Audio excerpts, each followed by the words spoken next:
俄军缴获英国风暴阴影，印度担忧成真，德国态度也变了。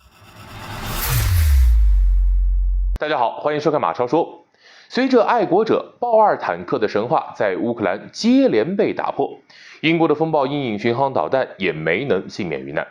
近日，俄罗斯前副总理罗戈金在社交媒体上公布了一组风暴阴影巡航导弹坠毁的高清照片，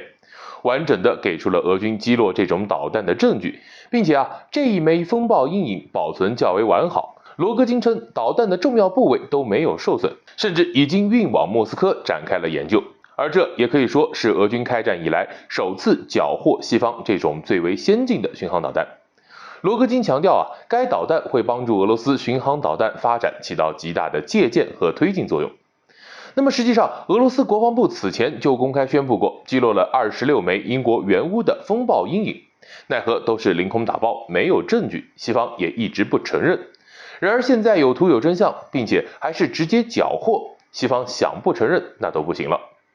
德国的反应最快，根据乌克兰媒体的报道，德国发言人近日在简报会上接受记者采访时，回答关于何时向乌克兰提供金牛座巡航导弹时，德国的回答是没有答案，金牛座还在研究当中。当被问到需要多久时，德国发言人也很不耐烦，直接称需要多久就持续多久。那么风暴阴影和金牛座十分的相像，都属于最先进的隐身型远程巡航导弹，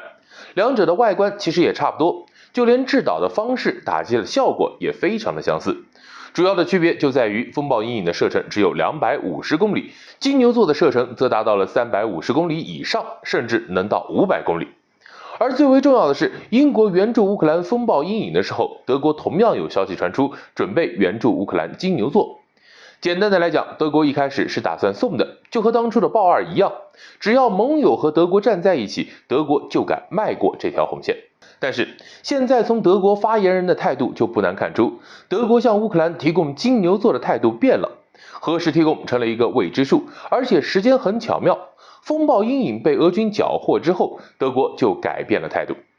其实这也很好理解，西方援助乌克兰武器，不仅是把乌克兰当成了武器的实验场，而最重要的还是在打广告。你的武器在俄乌战场表现得越亮眼，那么就会卖得越好，口碑也会大幅的提升，质量有保障。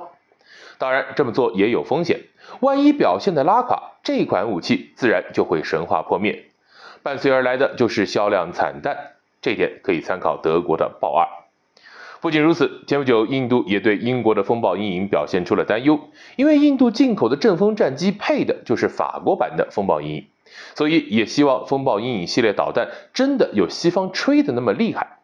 结果印度很失望这款导弹在乌克兰亮眼的表现其实并不多，根本就不能改变战场游戏规则。印度甚至一度还想拿来打中国。印度特意提到一旦与中国发生冲突，印度不能指望风暴阴影。目前来看，印度的担忧现在是变成事实了，风暴阴影已经不是被击落，而是直接被俄军缴获了，这更丢人。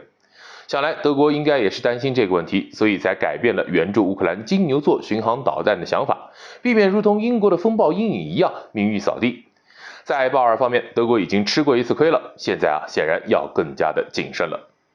好的，本期话题到此结束，感兴趣的朋友记得点赞关注，我们下期聊。